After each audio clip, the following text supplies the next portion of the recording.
Okay, so now we want to look at problem 1190. It's on page 478. I'll read it again. There's a figure off to the side, so make sure you reference it. I'll probably put it on the board as well. But sand is just discharged from a horizontal conveyor belt with an initial velocity v naught.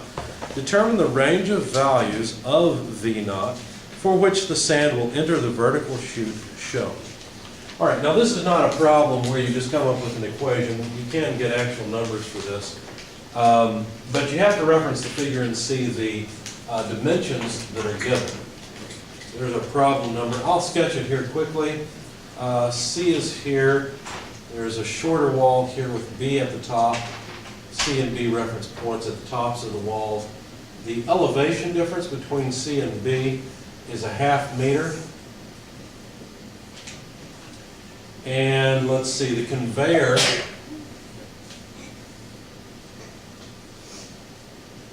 where the sand's coming off with velocity v naught is horizontal. The point where it comes off the conveyor is called A.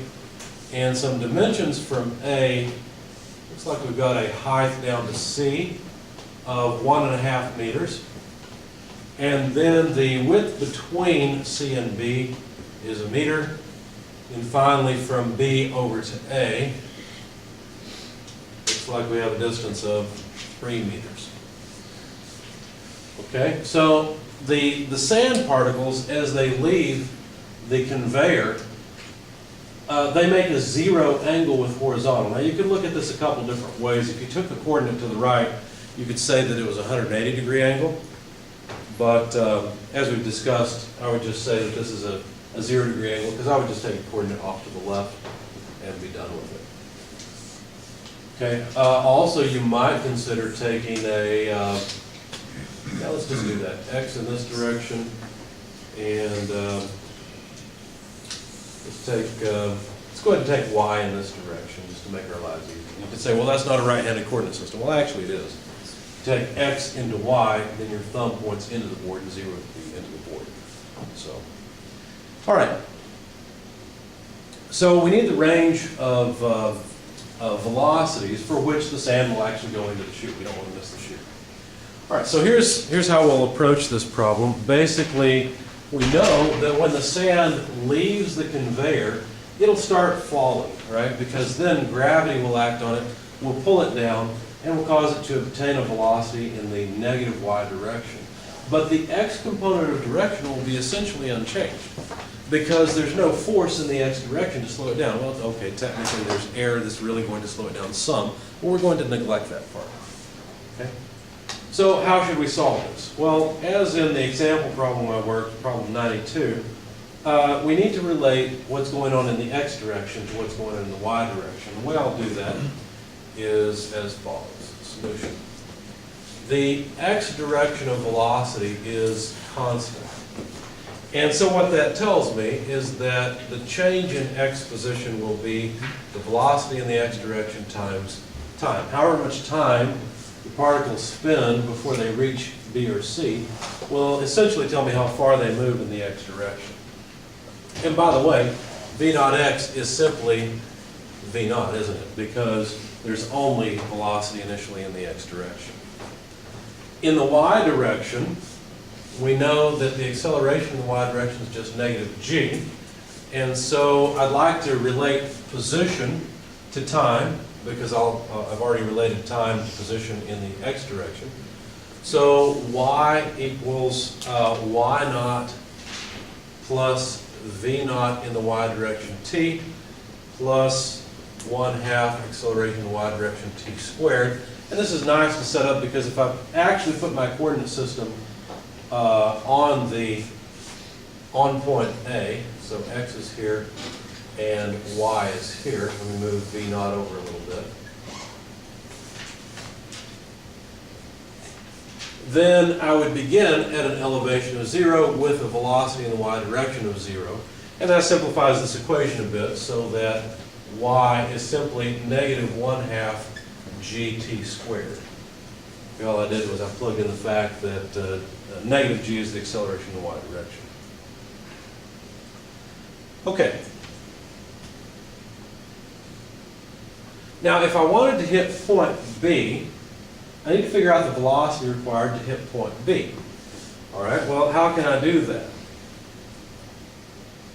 Well, at point B, y, the elevation, is equal to -2 meters, right? Because from here to here, the difference is just -2 meters. So with that in mind, that tells me from this equation that -2 equals -1/2 g, but g is just 9.81 meters per second squared times t squared. So this tells me how much time it takes to reach point B. If you solve that, then you find that the time required to reach B would be the square root of 2 over, well, let's see, I won't go through the intermediate steps. I'll just give you the result. Basically, the negatives would cancel. You'd have 4 over here divided by 9.81. Take the square root of that, and you should come up with about 0.6386 seconds. That's how long it takes for the particle to go from A to B. Now, if the particle is in flight, or I'm sorry, that's how long it takes for it to drop from 0 to 2 meters. If the particle's in flight for 0.6386 seconds, then how fast would it have to go? Well, we can use the x component equation to figure that out and just say, well, then the initial velocity must be the amount of time, or the amount of distance required to reach B divided by the time to reach B. Okay, so the distance between A and B is just 3 meters. The time required to fall 2 meters is 0.6386 seconds.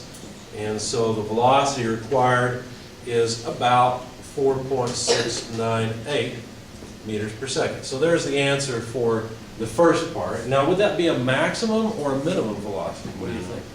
A minimum. Okay, that's what it seems like because we're talking about reaching B.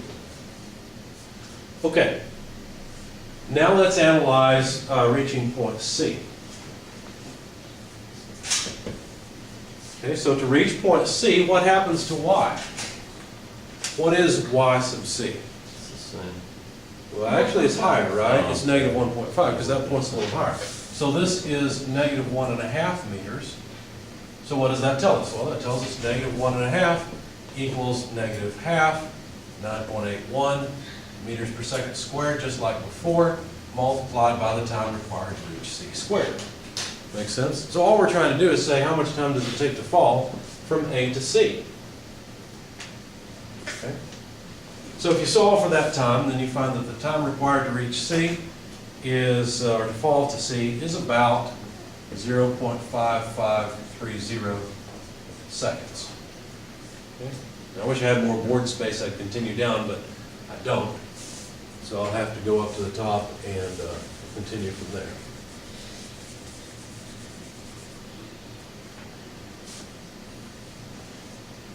Okay. So, basically rearranging the x equation, the initial velocity should be the distance to reach C from A divided by the time to reach C. Well, the distance from A to C is 4 meters total. And the time to fall 1.5 meters is 0.5530 seconds. Plug that in your calculator. It's about 7.233 meters per second. Okay? So any speed from 4.7 or so to 7.2 meters per second should allow the sand to enter the opening. Okay? Any questions? Oops. All right.